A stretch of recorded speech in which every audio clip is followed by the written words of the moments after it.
Hi ನಮಸ್ಕಾರ friends, ನಾನು ನಿಮ್ಮ ಅಶ್ವಿನಿ ನಾಗರಾಜ್. ನಾನಿವತ್ತು ಸಿಂಪಲ್ಲಾಗಿ ಟೇಸ್ಟಿಯಾಗಿ 10 ನಿಮಿಷದಲ್ಲಿ ರೆಡಿಯಾಗುವಂತಹ ಚಿಕನ್ ಫ್ರೈನ ಯಾವ ರೀತಿ ಮಾಡೋದು ಅಂತ ನೋಡ್ತೀನಿ.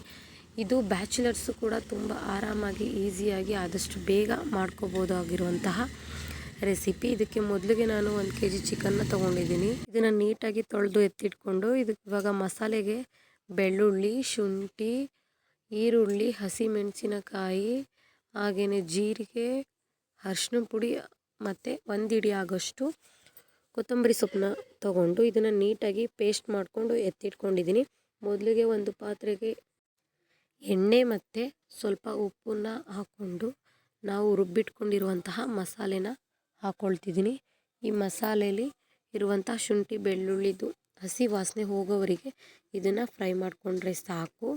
ಇದು ಫ್ರೈ ಆದಮೇಲೆ ನಾನು ಇದಕ್ಕೆ ಚಿಕನ್ನ ಹಾಕ್ಕೊಂಡು ಚೆನ್ನಾಗಿ ಮಿಕ್ಸ್ ಆಗೋವರೆಗೆ ಸ್ವಲ್ಪ ಕೈ ಆಡಿಬಿಟ್ಟು ಇದು ನೀರು ಬಿಟ್ಕೊಳ್ಳೋವರೆಗೆ, ಅದೇ ಚಿಕನ್ನೇ ನೀರು ಬಿಟ್ಕೊಳ್ಳುತ್ತೆ, ಅಲ್ಲಿವರೆಗೆ ನಾವು ಇದನ್ನು ಬಿಟ್ಟರೆ ಸಾಕು. ಅದರಲ್ಲೇ ಚಿಕನ್ನು ಬೆಂದೋಗಿಬಿಡುತ್ತೆ 1-2 ನಿಮಿಷಕ್ಕೆಲ್ಲವ. ನೋಡಿ, ಇವಾಗ ನೀರೆಲ್ಲ ಸೀದೋಗಿ ಈ ಥರ ಡ್ರೈ ಆಗಿದೆ. ಇವಾಗ ನಾನು ಮನೇಲೇ ಮಾಡ್ಕೊಂಡಿರುವಂತಹ ಈ ಪೌಡರ್ನ ಚಿಕನ್ಗೆ ಸೇರಿಸಿ 1-2 ನಿಮಿಷ ಕೈ ಆಡಿ ಇದಕ್ಕೆ ನಮಗೆ ಎಷ್ಟು ಬೇಕೋ ಅಷ್ಟನ್ನು ನೀರನ್ನು ಸೇರಿಸ್ಕೊಂಡ್ರೆ ಸಾಕು. ನಮಗೆ ಗೊಜ್ಜು ಥರ ಬೇಕಾ ಡ್ರೈ ಬೇಕಾ ಅಂತ ನೋಡ್ಕೊಂಡು ಹಾಕ್ಕೊಳ್ಳಿ. ನಾನು ಇಲ್ಲಿ ಒಂದು ಅರ್ಧ ಲೋಟದಷ್ಟು ಹಾಕ್ಕೊಂಡಿದ್ದೀನಿ, ಸಾಕಾಗುತ್ತೆ.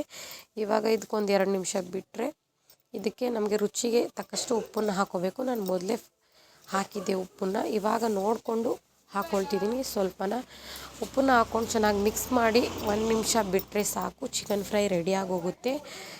ಇದು ಚಪಾತಿ ಮತ್ತು ರೈಸ್ ಜೊತೆಗೆ ತುಂಬಾ ಚೆನ್ನಾಗಿರುತ್ತೆ. ಈ ರೆಸಿಪಿ ನಿಮ್ಮೆಲ್ರಿಗೂ ಇಷ್ಟ ಆಯಿತು ಅಂದ್ಕೊಳ್ತಿದ್ದೀನಿ. ಇಷ್ಟ ಆದರೆ ಪ್ಲೀಸ್ ಒಂದು ಲೈಕ್ ಮಾಡಿ, ಸಪೋರ್ಟ್ ಮಾಡಿ. Thank you for watching.